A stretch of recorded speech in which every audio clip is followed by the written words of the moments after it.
Hello everyone, welcome to Delicious Home and Garden. Today we make a beautiful hot cross buns just in time for Easter.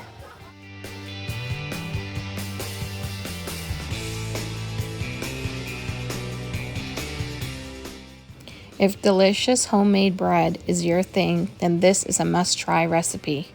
Great for any time of the year, but especially at this time of Easter.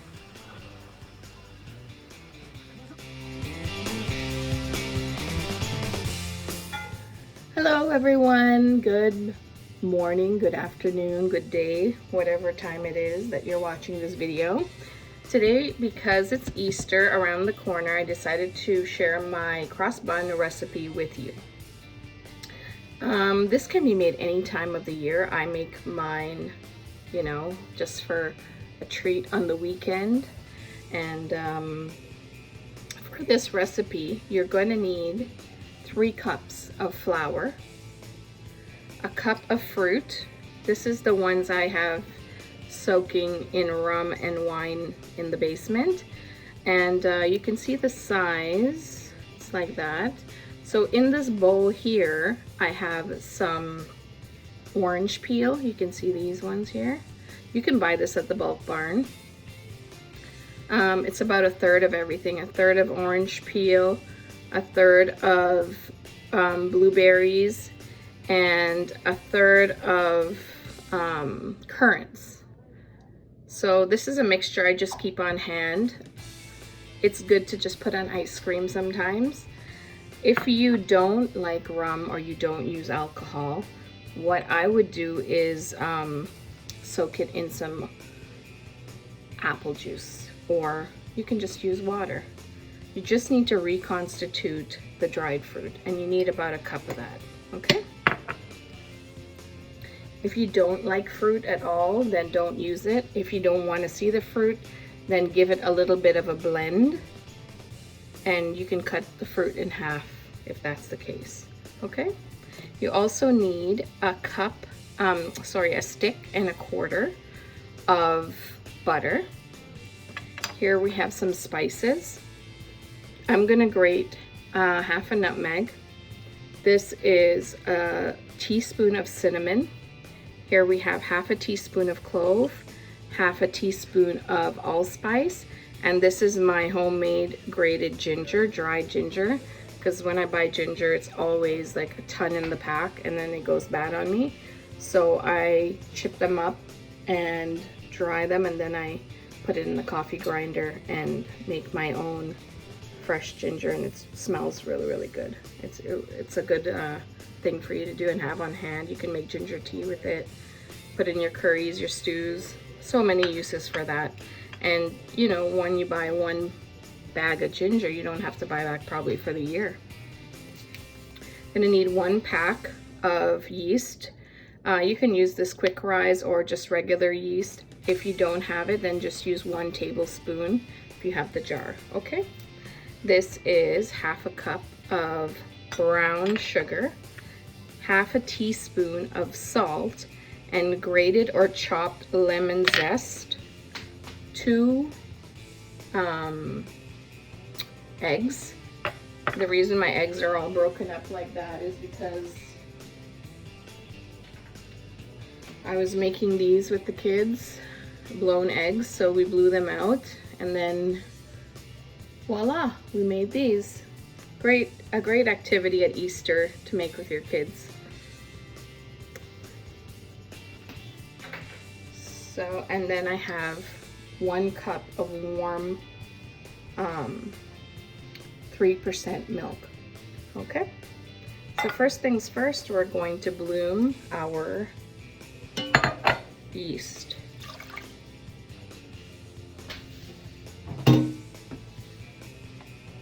Gonna add the sugar. I'm just going to grab a fork, and we're going to mix in our yeast to the mixture. Make sure everything is incorporated before we let it rest and come alive. And let it bloom. Then when it's bloom, we'll come back and we'll mix our dough.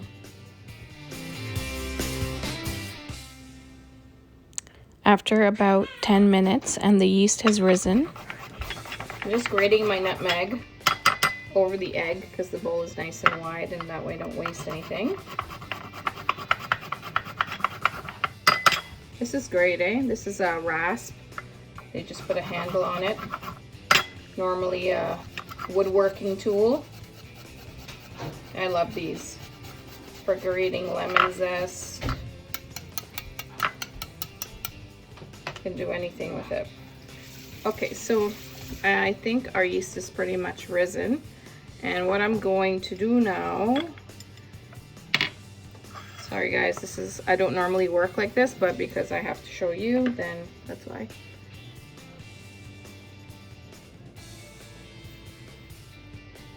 So yeah, you can go ahead. Oh my gosh, my husband is showing me some kind of sign language because he wants to do the dishes. Okay, so here we have the 3 cups. I'm just gonna make a little well, put the egg in. You'll see lots of people do everything separately. I just like to do it all at once, saves time. I'm a busy lady, so if I can do it all at once, then I will. Here is the butter. Put in the spices. Guys, this recipe makes your house smell so good. It's an instant air freshener. The zest and the salt. This we're gonna save for last, okay?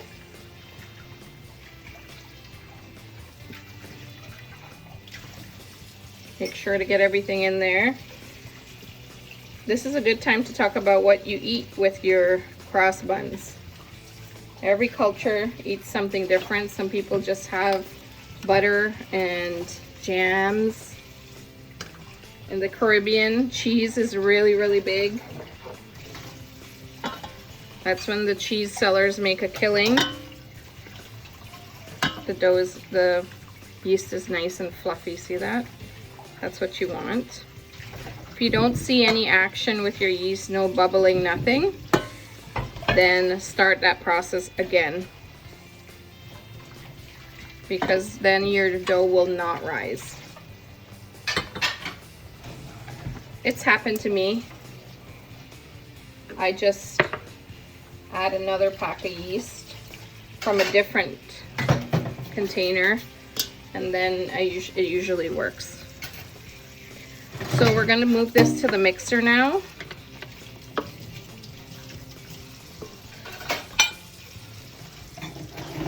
And I'll show you how to mix it up and what it's supposed to look like. You do need a stand mixer for this.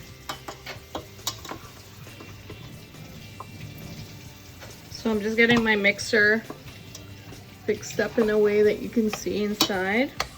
Need a dough hook.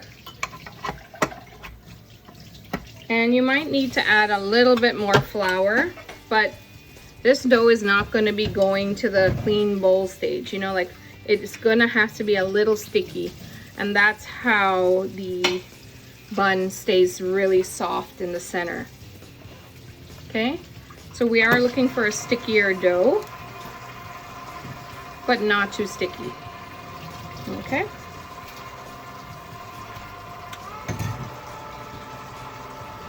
And that's why I'm not adding the fruits in, because I want to make sure my dough is at the right texture first before I go ahead and add the fruit. It smells really, really good, guys. All those spices. You can also add orange zest to this, but because I have the orange peel, I didn't add that. This is a great treat if you got invited to someone's house, or you just want to drop off a nice package with a couple of these in there for someone for Easter. Then this is a good time. A good recipe, sorry.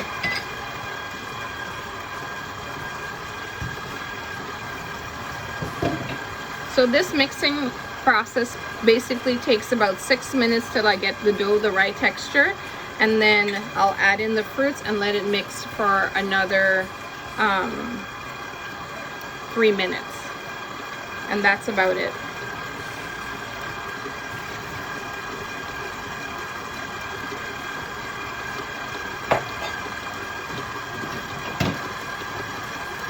For us, when we eat our cross buns, we like to use cheese, cheddar cheese, tasty cheese. The Jamaican tasty cheese is a favorite. So you can see my dough is reached clean bowl stage, but now I'm going to add this in, okay?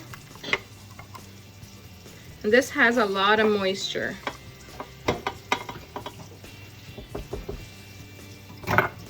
Here we go.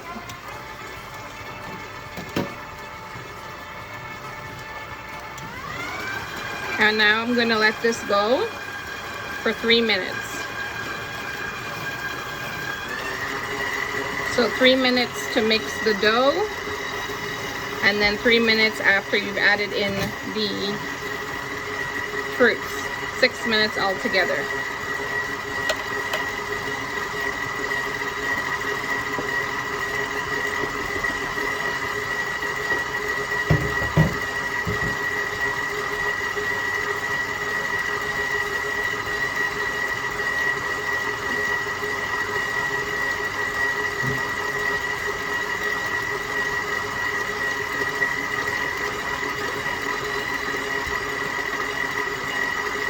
For the top of your bun, we're going to make a slurry with just flour and water, and we're going to put it in a Ziploc bag to make the blessing on top of the cross buns. If you don't want to do that, you can omit that process, but that's just an aesthetic kind of thing. It's nothing to do with the taste or flavor. Also, I brushed the top with apricot jam, so you will need some sort of apricot marmalade, works well, orange marmalade, quince jam, peach jam, that works well on the top. Today we're gonna keep it Caribbean, and I'm going to use guava Just gonna turn it up jam for the last on minute. the top. Trust me guys, it's really delicious. After And this is mixed, I'm going to transfer it into a buttered bowl and let it rest for 2 risings. So 30 minutes, and then I'm going to punch it down a little, and then I'm going to let it rise a second time. And then I'm going to make off the little balls that will be our buns.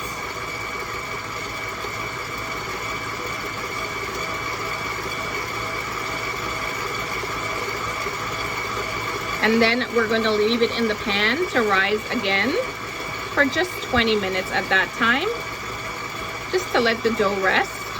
And you can put your oven on to 350 at that point.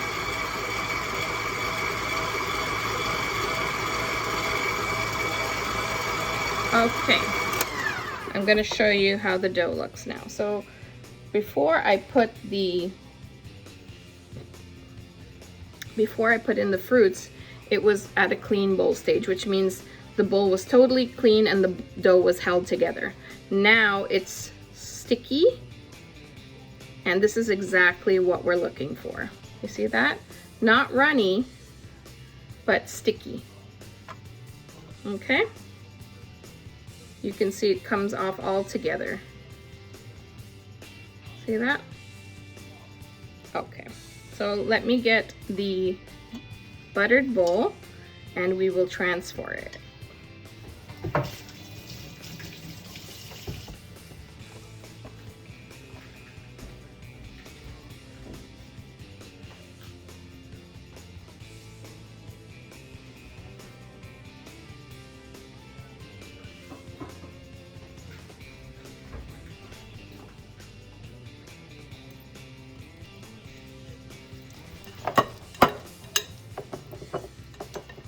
The reason we're buttering the bowl is because the dough is so sticky, right?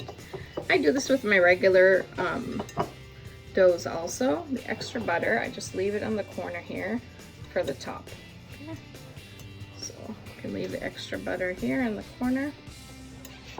It's a little trick.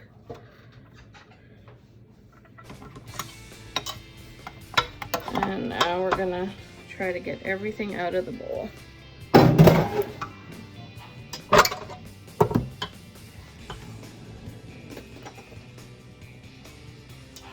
I like this tool. You'll see how clean the bowl will look. I've had this for years since I graduated culinary school. I bought it down at a little shop there at St. Lawrence Market. It's lasted me all these years. And I can't tell you how many things I've used it for.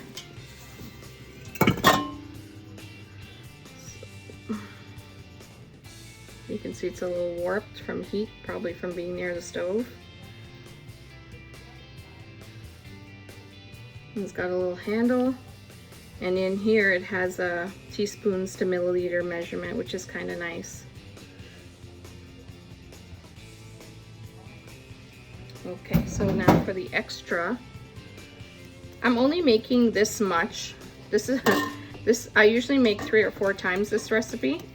But I'm only making this much ahead of time of Easter because I know you guys are going to be searching up recipes, so that's why I went ahead and made this much. But normally for my family and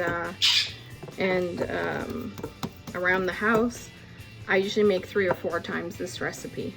So I get a few trays because they don't last long. They're really soft, and once they come out of the oven, at least 12 is gone by then. And you know, everybody's walking around the house and picking, and my brother might come by, or sister, or my husband's nephew or someone, and then they can take home some. So this is just one recipe, but I would normally double or triple this. So if you know that you like buns and bread, you can also do that, triple the recipe, and if you don't use it right away, you can freeze it, and it does come back just as fresh as any bread that you might freeze. If you guys know that trick, freezing bread is actually better than keeping it in the fridge. You freeze the bread, once you take it out, it's just as fresh, and you can pop it in the oven on really low, like 300, and it will freshen right back up. So good recipe to make ahead. When we're going camping and stuff, I like to make 3-4 batches of this and take it for breakfast. So I'm going to let it rest, and then I'll come back when we're going to punch it down in about 30 minutes. Put it in a nice warm spot on the stove if you're cooking something, or you can warm up the oven if you want to speed up the process. Instead of half an hour, you'll be 20 minutes in a warm oven. So you just turn on the oven. Once it reaches about 250, you can turn it off, and then you can stick this in there. All right, we'll see you back. Sorry, forgot to mention one thing. Make sure this cloth is wet. Okay?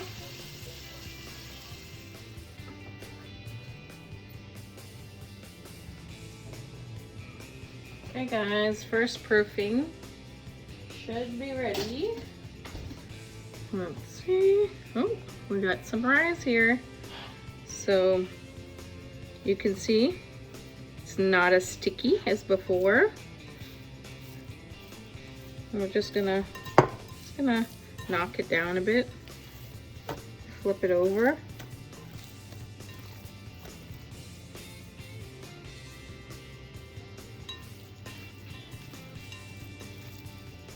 And I'm gonna send it for a second rise. Okay.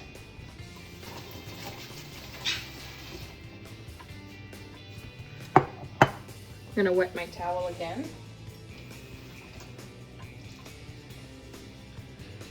And put it on top. Sorry. And I'm gonna set it down to rise again in my warm spot, another 30 minutes. Alrighty guys, here's our dough. Look how much it's risen. doubled in size. Okay, and again, you can use the oven method. Just turn your oven on. Once it reaches about 250, which is like warming, I'm just gonna move this mixer out of the way.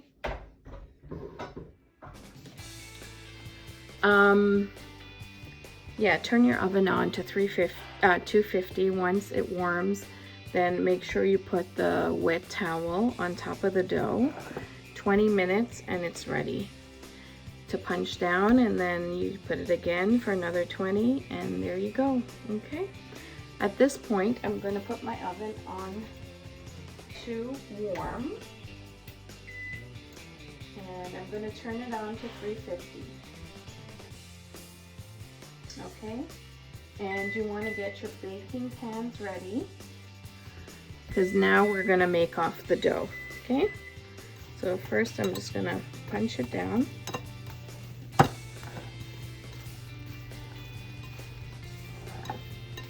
Now, when you are mixing your dough, if you feel like it's too runny, please feel free to add more flour, but just be cautious, okay? Because the dough does need to be like exactly the way I'm showing you here, okay? And when we go to make off the balls or the buns, we are going to use a bit of flour to shape them, right? And another thing that might you might have a question about is the fruits. The fruits should be soaked overnight, or at least for 3 to 4 hours. And if you want to speed up that process, warm whatever liquid it is you're going to put it in. Just warm it a little in the oven or on the stove and pour it onto the fruit, and that will speed up that process. However, once the fruits have plumped up, drain out that liquid and then use it. Do not put all that liquid into this mixture. So when you saw my fruits, I had already drained out most of the liquid, pressed it down a little, and poured out all of the rum wine mixture, which I did not waste, by the way. I saved it for when I'm going to be cooking. So it's not wasted. You can save your liquid also for cooking. Okay, so let's get started. I'm going to get the pan, and you need a parchment sheet in your pan.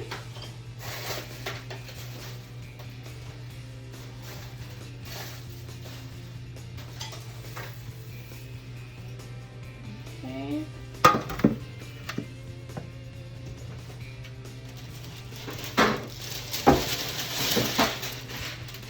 I buy these parchment sheets in bulk, and they're so handy for everything, you know. If the kids are doing crafts, I lay it out on the table, and it's like 1,000 for 20 or 30 bucks at any kind of supply store. So very, very handy and very useful for many things. Easy cleanup if you're looking not to do dishes. This is the way to go. Now, I've not made this recipe before, just a single recipe like I did today for you guys. This is the least amount I've ever made, so I'm not sure how many is going to fit in this pan, but normally when I make 3 to 4, I fill up a good 18 by 14 sheet. So we're gonna give this a go. I'm gonna butter it. Still have some dough stuck to my finger here.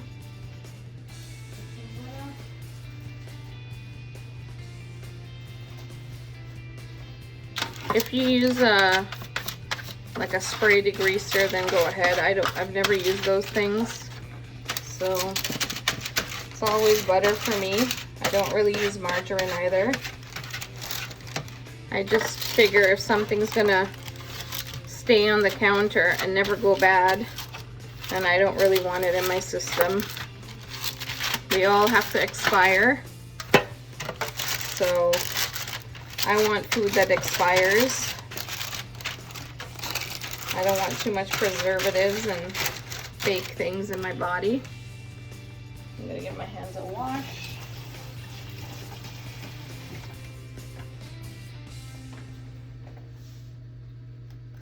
Okay, now we're gonna grab a little bowl for dusting.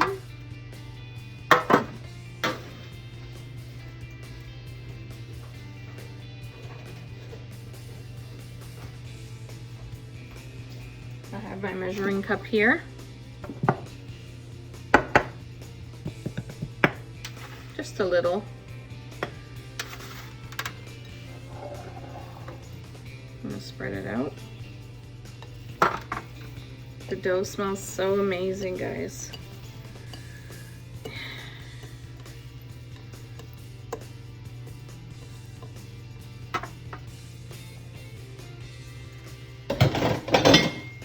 So now we're gonna give it a good kneading. So I probably put about just a little less than 1/4 cup of flour there just now.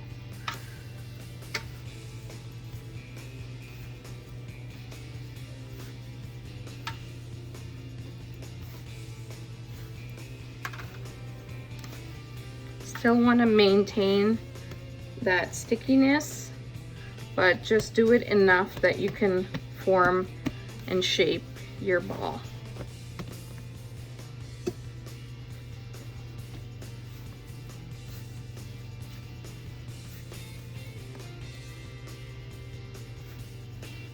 Now the lady that I learned this recipe from, she will knead this for like 3 minutes.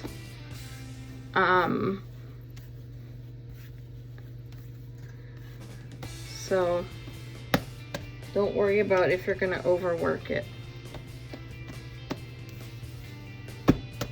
So that's good enough for me. I'm still gonna use a little bit more once I cut it. Let me grab my trusty cutter, and I can't find it.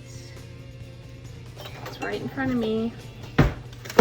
Why is it when you're looking for something, you can never find it?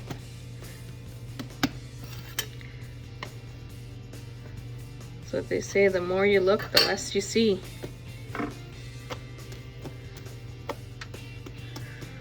Okay, so I'm going for this size. If you really want uniform, go ahead and bring out your scale and measure it. But I'm just gonna eyeball it here. Sprinkle some more flour, and then we're just going to push with this part of our hand and bring it back with our fingers lightly. You don't press with your fingers, you just press with this part. Press. If it's sticking, just add a little bit more flour till you get a nice shaped ball. A little sticking on the bottom is okay. Okay, there you go. The reason we don't want to add too much flour is that pulls away from the moisture, so you don't get a nice soft bun. It will be tough. And soaking the fruits also in the cooking process, it will release some of that liquid and also make it soft. So if you see, I'm just leaving like a centimeter in between each bun because I'm planning on it to rise again. Okay, I'm betting on it. If you're a gambling person, then this is for you. At the end of this video, you'll notice some family memories. I love celebrating holidays and being with family. Not everybody's about that, but that's okay. I love it. And as the years go, some family stays, some go, some friends stay, some go, but it's always nice to have that memory. And especially with the kids, you know, they grow up so fast that even when they look back on some of the memories, they can't believe, you know, the things they used to do.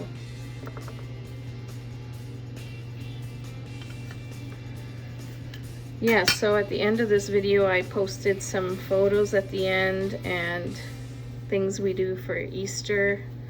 We celebrate Easter just as we do Christmas. It's really important to myself and my husband.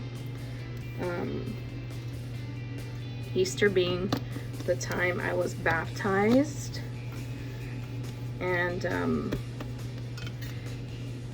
it was on a Good Friday. So really important for me in terms of that. And there's so much tradition too, where I was born in Guyana, so there's so much tradition linked to Easter that we want to share with our Canadian children and our nieces. I only have nieces, I don't have any nephews. I know, it's sad. But my son, he's the only boy amongst, let's see here, 4, probably 6 or 7 girls. So really important to share the food with them and the traditions. Kite making is something we did as a kid. I remember the kite vendors coming around. So now here I am at a crossroads where I only have space for one. So I'm just gonna squish together one here. See if I can fit it in. Well, this one looks like it could take a little bit more. It's very forgiving, guys. You just need to ball it back. And this one can take a little bit more.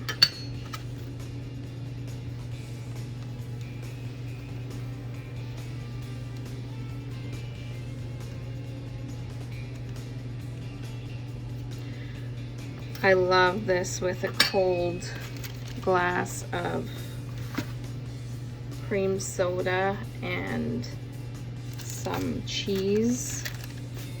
So delicious.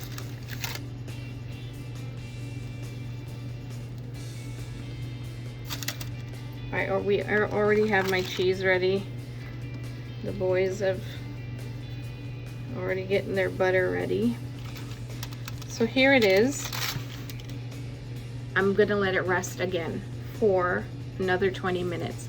But in that time, I'll show you how I prepare the guava jam and the slurry to make the crosses on the top. Okay, so let's get this covered back up. And I'm gonna put it just close to the stove there. And now we're gonna make our slurry for the cross. Okay, so I put about half a cup of flour in here. Okay, and then I'm going to mix the water in. What you're looking for is like a paste consistency.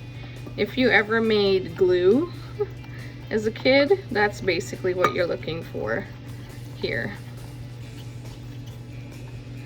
You can use milk also. You can use half milk, half water. I'm gonna grab some milk.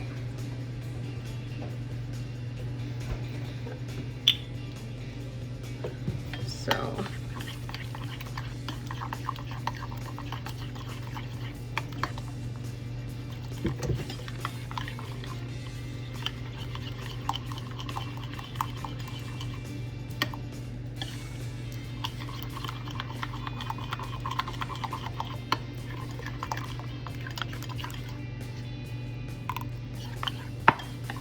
it's a little runny. I just overdid it a little. I'm gonna add some more flour.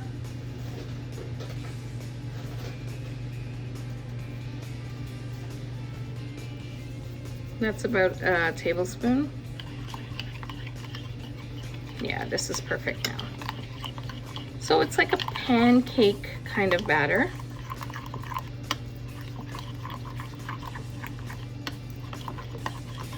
I'm gonna add a touch of salt.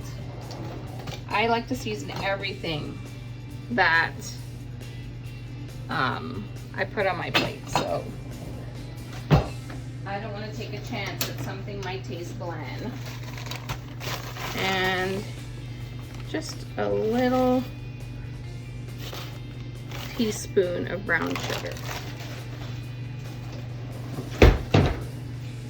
I don't want to put too much because I want it to stay nice and clear and white. White sugar would have been a good option too. But I really don't carry too much of that. Most of my recipes I try to use brown sugar. Now we're gonna open this bag.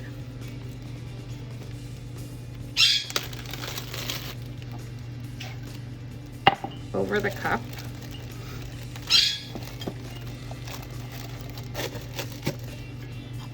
And then we're gonna fill it in.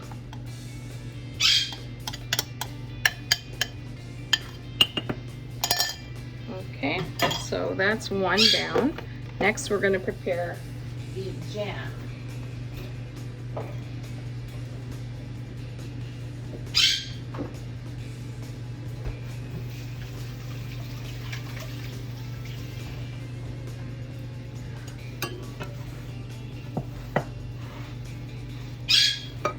Just give me a minute here, guys. I'm just gonna clean up.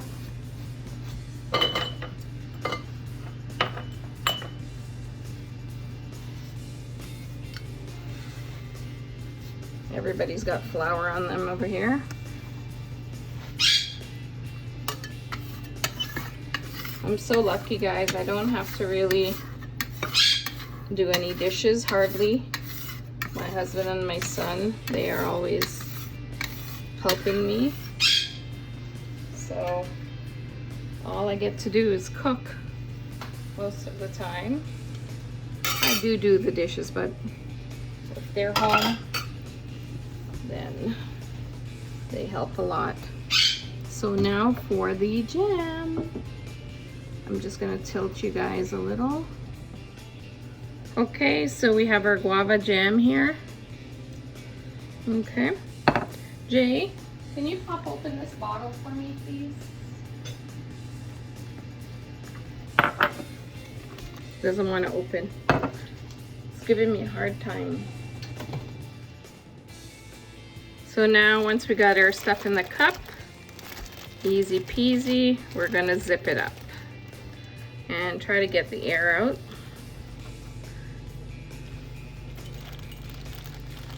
Don't want no air in it. It'll cause your blessing is what it's called when you're putting this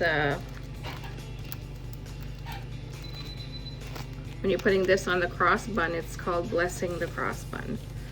So you don't want that to explode in your face. That'd be explosion of blessings. So I'm just gonna put it back in here and let it sit until we're ready. For the next step, you're gonna need some guava jelly. I won't even tell you how many people I had to get to help me open this guava jam. It's crazy. Anyways, we're 50 minutes later and it's opened. Thank you, Michael. So we just need some jam here. Any kind of fruit jam that's orange or yellow in color would work.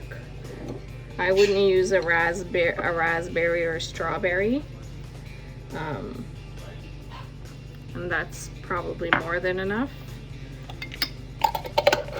And I'll keep it so somebody can put it on their cross bun. So you can have it on your cross bun and in your cross bun. So I've added 1.5 teaspoons of water. And I'm just going to mush it so it gets into like a barbecue sauce kind of texture, or ketchup, so it's easier to brush on.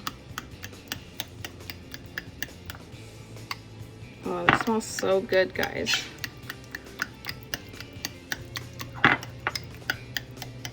So now that I got it mushed, I'm just gonna put it in the microwave for 15 seconds.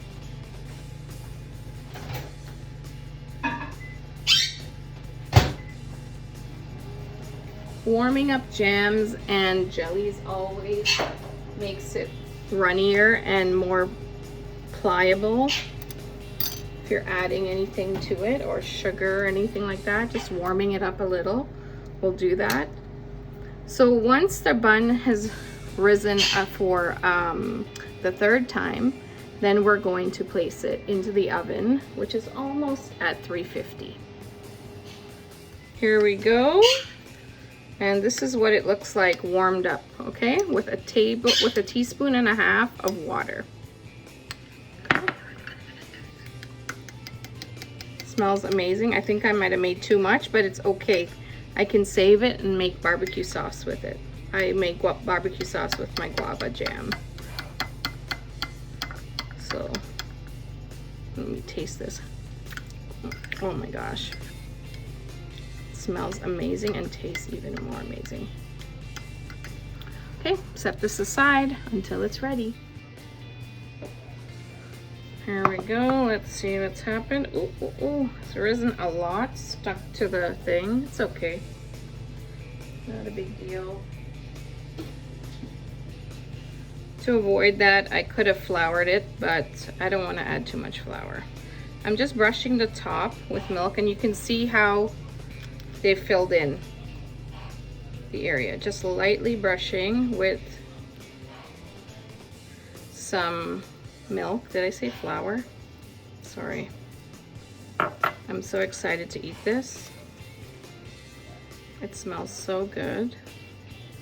The oven is ready, and we're gonna pop it in.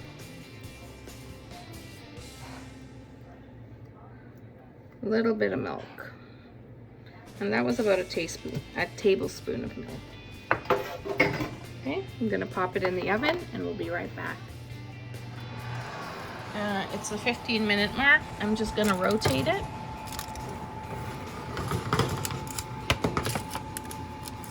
Hard to do with one go. And put it back in to cook for another 15 minutes. All right, guys, I can smell it. So that tells me it's time to take it out. And now we're gonna get the brush. Don't take the oven off yet, okay? Now we're gonna get the brush. My jam has hardened a bit because it cooked about 35 minutes. So just gonna brush this on. I'm gonna do one that's without the blessing so you can see, and one with it.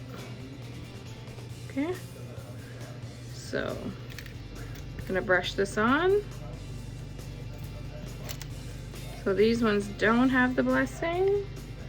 And now for the one with, because it's a little different, right?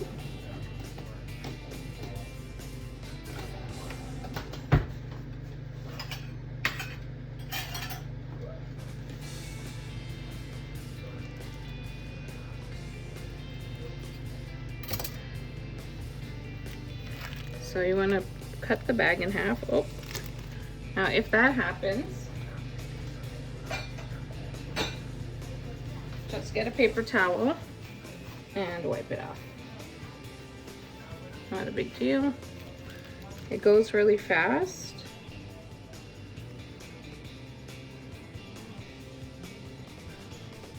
Okay.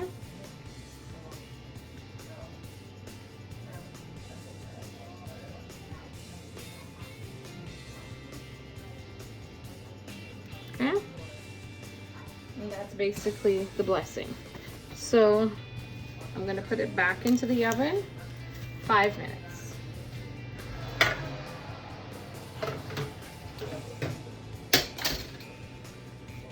Here is our cheese. Now I've cut it. Now we're gonna pop it out of the container. You can also make a compound butter to go with your hot cross buns. Like I like to make sometimes an orange butter with a little bit of honey in it.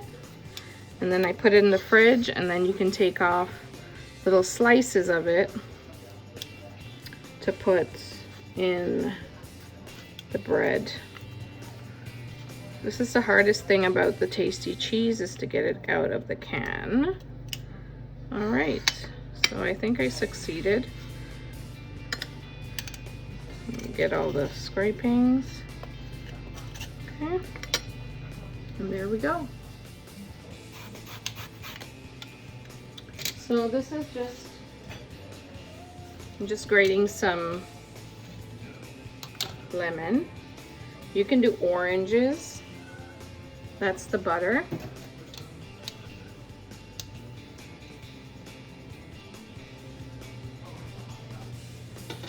Okay, and then I'm gonna grab some honey. Just a touch.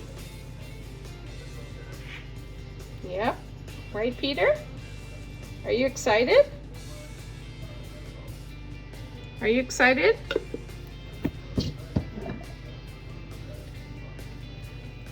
And you mix this together. So whatever zest you wanted to put, you can make this savory too. Compound butters are wonderful. So then I would roll this in some parchment into a log and keep it in the fridge, and then just have slices of it.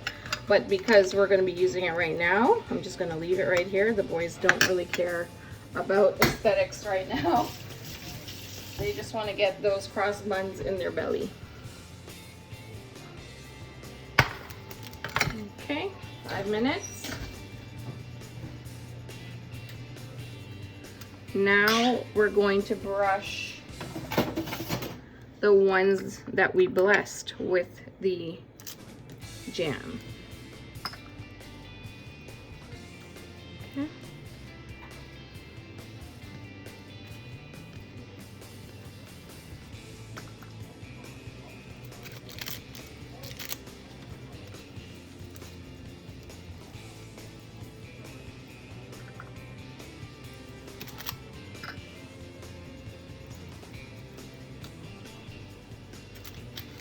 And there it is, guys.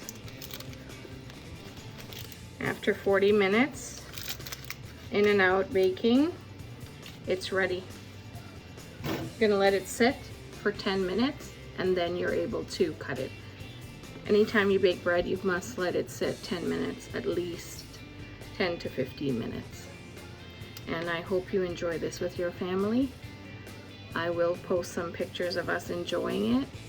And I wish you all a happy Easter and God's divine blessings.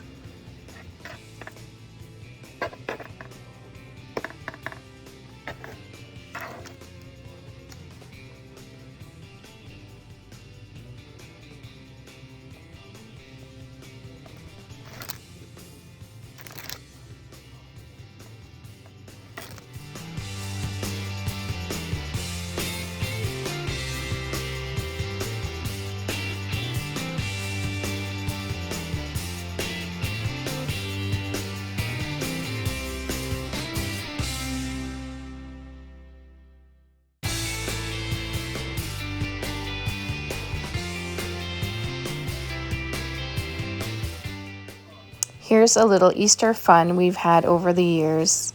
Cherish memories. Hoping to make new ones in the future.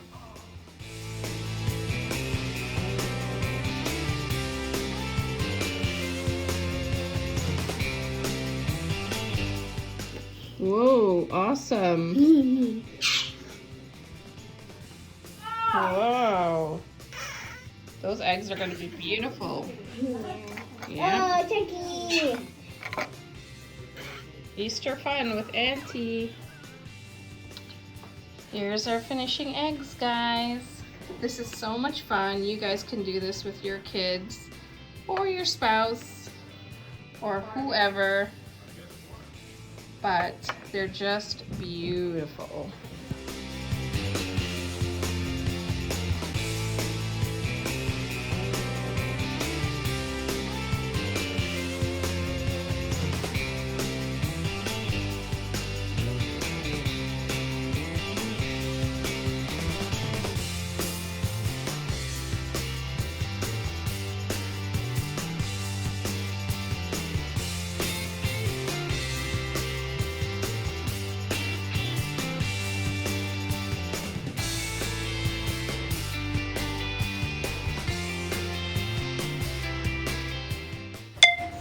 Happy Easter, guys, from our family to yours.